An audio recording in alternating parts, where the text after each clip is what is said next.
mga student para malaman natin ang kanilang mga karanasan sa buhay. Tara, samahan nyo kami. Let's go!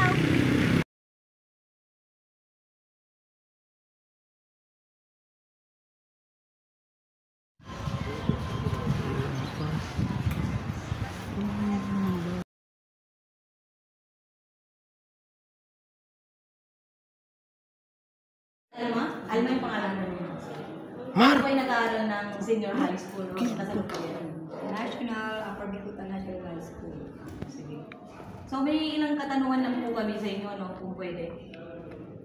Bakit ka napatigil sa pag-aaral doon? Financially, tapos, parang, financially talaga kasi yung project mo, may babayaran ka, wala ka man lang pera, diba? Kasi yung father ko, sumakabilang bahay. Kaya lack of financial talaga. Hirap talaga sa buhay. Hirap sa buhay. Akong bunso lack of financial. Akong naiwanan na wala akong panganutos sa pag-aaral. Yung father ko. So kayo po ay single mom, no? Hindi naman. Bali namatay. Sa kasalukuyan ngayon? Ngayon, kasi last year lang namatay asawa. Bali, ngayon na ako na wala nang kasama. Paano hinahati-hati yung oras mo sa ALS, sa trabaho at personal na responsibility mo? Kaya naman, unang-una, ang trabaho ko naman, Monday to Friday, diba? Monday to Friday, 6 to 5 p.m. Tapos, ang ALS naman, magandang oras naman yung binigyan ng ALS, 8 a.m. to 3 p.m. hanggang every Saturday lang. Yun ang kagandahan ng ALS program, diba? Parang yung mga estudyante ng ALS program ang binibigyan ng pagkakataon na makapagtapos talaga. Diba? Dahil sa binigyan nilang magandang oportunidad, yung oras, araw, So, ano naman ang pinakamahirap na hamon na naranasan mo bilang single parent? Or working student ka, diba? Ang pinaka-number one talaga yung budgeting pera pa rin kasi magkano lang ang sahod ko dito. Magkano lang. Siyempre, ilan ang anak kong nag-aaral. 2 ALS, 2 elementary, plus pangatlo pa ako sa ALS. Katulad yan, may mga expenses tayo sa mga ALS din na, di ba?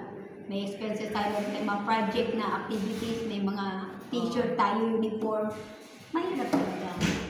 Ano pa rin, sa pera pa rin ang ating pinaka-number one na Financial talaga. number one. So, ano ang nagbibigay sa'yo ng motivation para magpatuloy sa pag-aaral kahit ganitong sitwasyon mo? Mga anak ko. Sila talaga yung Sila motivation? lang, anak ko lang. Ang motivation ko, lalong na yung 2 kong bunso. Gusto ko makapag-graduate sa ALS na gusto ko pang mag-college, makapag-college para makapagtapos ako ng college, makuha pa ako ng mas magandang trabaho kahit na di pa naman ako senior.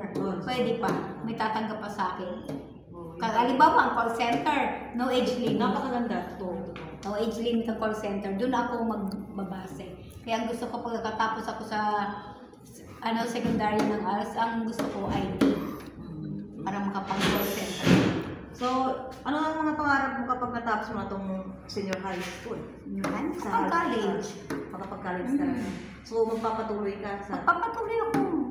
Kasi nakapasa nga ako sa junior high ng pinasa nga. Siyempre, ibig sabihin, nakapasa ka. Inaano ni Lord na, ituloy-tuloy mo na. Hanggat, kagustuhan na gusto mo. Para makamit mo yung mga gusto mo sa nais mo ba sa buhay. Katulad ng magkaroon ka ng sariling bahay, siyempre pag may maganda ka ng sahod, magandang trabaho, malaking sahod, makukuha mo na kung anong gusto mo para sa sarili mo at sa mga anak mo. Mapapag-aral mo sila ng Galing na. Makakapagtapos sila. So, ano naman yung may bibigay mong payo para sa mga kasalukuyang pag nag-aaral ngayon sa ALS?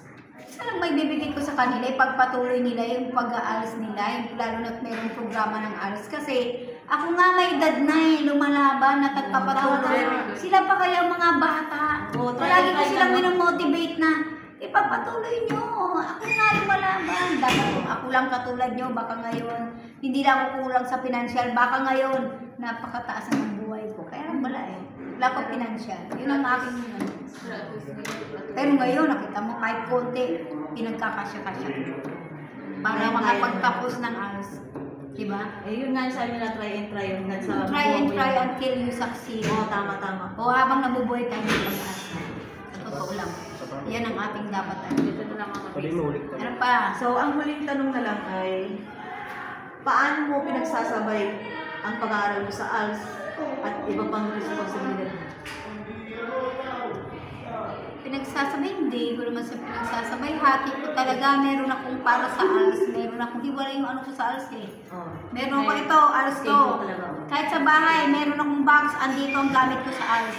Oh. May box ako na andito naman yung gamit ko sa trabaho, gano'n. Meron akong, So, talagang kaya mo talaga yung mga... meron akong ano, pag-hati-hati.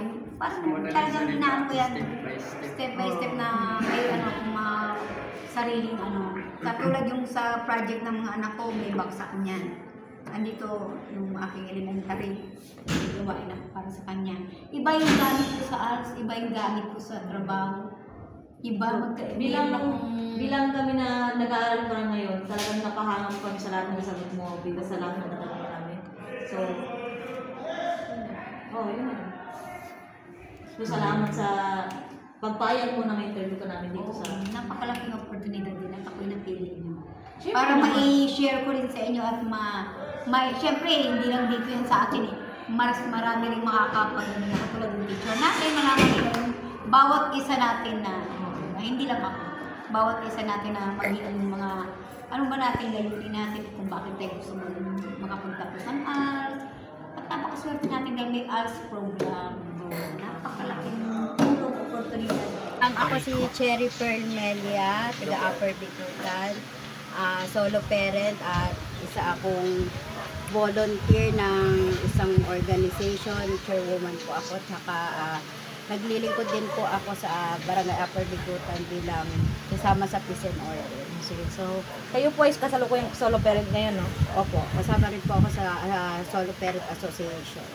Nakagraduate kayo ng junior high school? Mm-mm. Sa ALS? Sa ALS. Sige po. May ilang katanungan lang po kami na pwede niyong sagutin.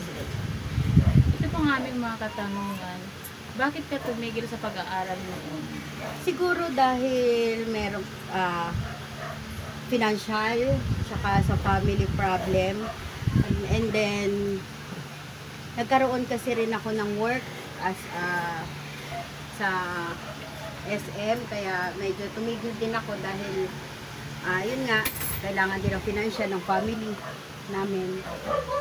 Ito po, ano po ang tulak sa iyo para pumasok ulit sa ALS? Pumasok ako sa ALS dahil nagkaroon ako ng inspiration sa mga anak. Kasi syempre, as a solo parent, kailangan din natin ng kaalaman paano natin maituturo sa mga bata kung hindi rin natin alam kung ano itinuturo natin. Kaya, at saka at the same time, para maging magandang influensya din sa mga anak ko na makapagtapos sila sa pag-aaral. Ito po, ano po ang pinakamatinding hirap na naranasan mo sa pag-aaral sa ALS?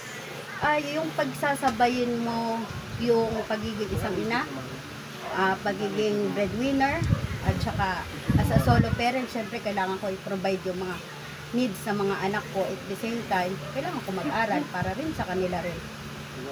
Ito pa po, paano mo pinagsasabay ang ALS at iba pang responsibilidad?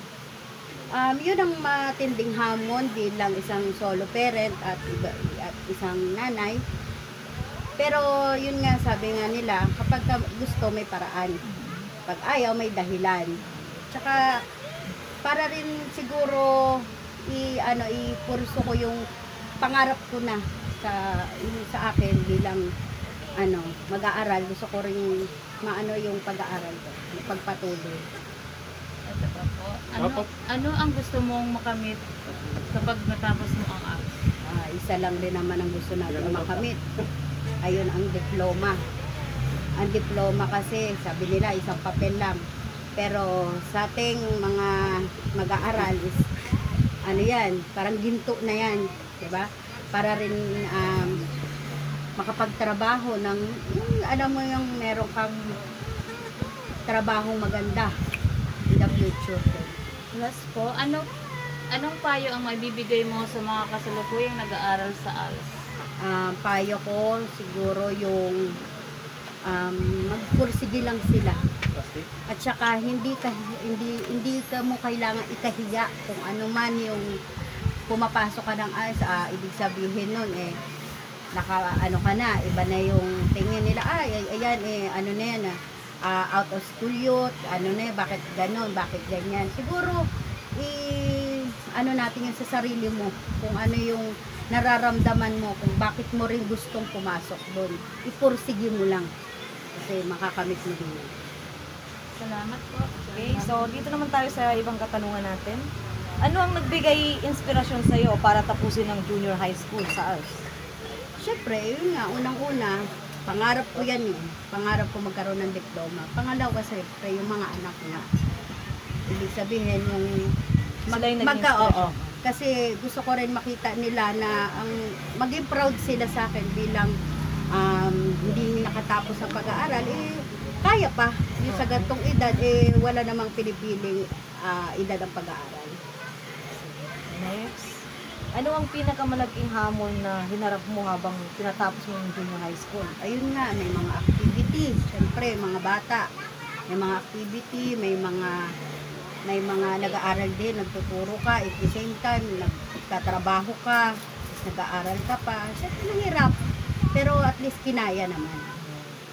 Ganito yun.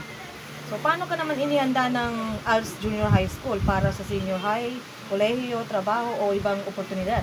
Siyempre, sabi nga nila, minsan ano ka na yung knowledge mo minsan stuck na Siyempre, yan din yung nag-boost din ng knowledge mo, yung dati mong kaalaman, na-refresh ka rin naman. Kaya naihanda mo yung sarili mo. Yes. So, ano ang mga pagbabagong napansin mo sa buhay mo matapos mo yung junior high school? Ayun, nakita ko na kaya pa, and then kakayanin pa, and then sa susunod na pag-aaral ulit, kakayanin na lang natin na pagpatuloy. Ayun. So, ano may bibigay mong may papayo mong malaking payo sa mga kasalukuyang nag-aaral pa lang ngayon sa ALS? Ayun nga, yung ipapayo ko lang na ipursige. Hindi hadlang ang kahirapan, hindi hadlang kung ano yung ginagawa mo, maging nagtatrabaho ka man, may anak ka man, or ano pang estado mo sa buhay, kapag ginol mo ang isang bagay, kailangan mo rin tapusin. Hindi lang laging una lang, hindi laging una, kailangan mo tapusin. Para makuha mo yung Yes. Yun lang. Maraming salamat. Okay, thank you. Bilang solo parent, no, nakakaya mo naman yung lahat. So, God bless po. Thank you. Okay. Morning, ma'am. Magandang araw. Morning.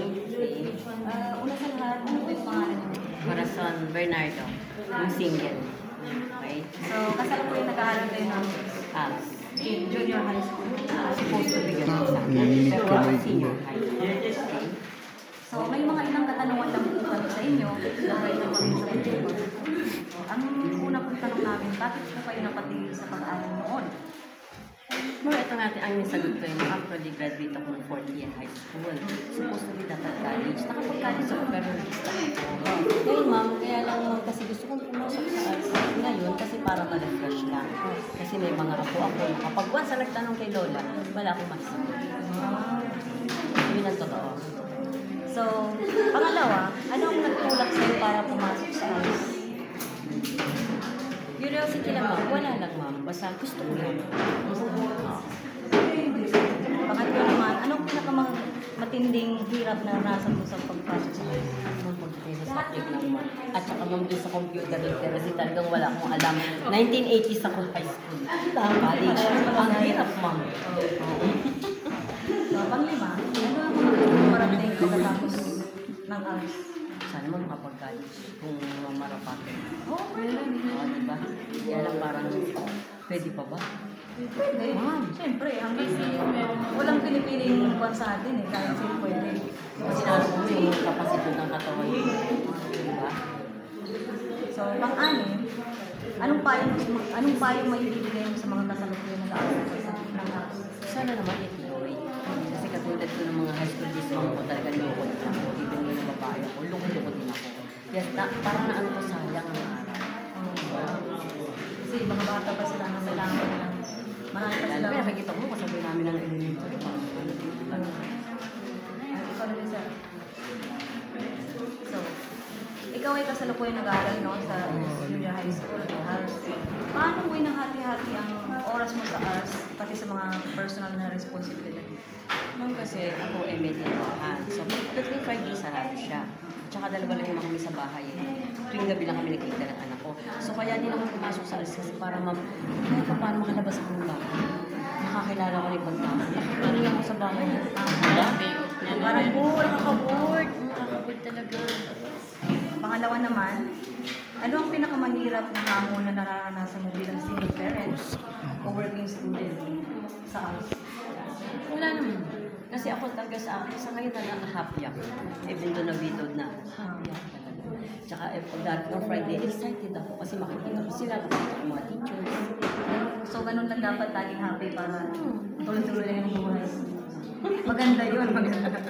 Ang pangatlo, ano ang nagbigay sa iyo ng motivation na magpatuloy sa pag-aaral? Kahit sa mga ganitong sitwasyon.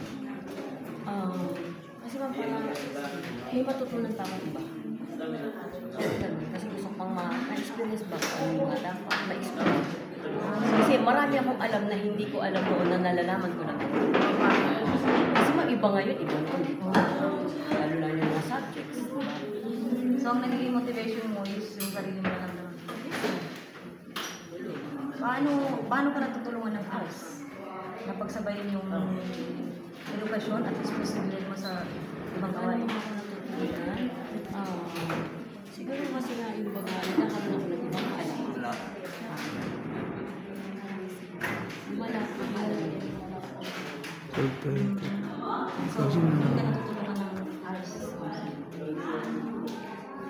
So, ito na yung last na tanong mo. Anong mga pangarap mo kapag natapos mo ng ARS? Pangarap ba? Siguro maitutuloy-tuloy ko. If ever nakain ang katawan ko. As pa rin ba mga senior high? Ay, junior high? Senior high? Opo, ARS pa rin. Sana ma-achieve ko lahat.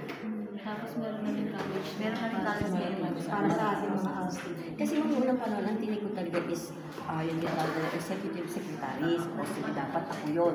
First year ako. Kasi alam, nakapag-asawa ko at the age of college ako that time. Nakapag-asawa ko. So, iba na ngayon, di ba? Computer na. Bumubunga ko sa computer. Ibig ko sa cellphone, magsa-cellphone, pati sa cellphone wala ako alam. So, salamat sa sa mga tanong namin, no? At sa mga pag-share mo ng mga kwento ng mga buhay mo. Hanggang doon lang. Okay. At yan po ang mga taong aming na-interview. Kami po ay kasalukuyang nag-aaral ng ARS Senior High School sa Upper Bicutan National High School. Sana po ay maging inspirasyon sa ating lahat ang kanilang kwento ng pagsisikap, pag-asa at tagumpay. At kami ang Walang Iwanan Group. Maraming salamat po!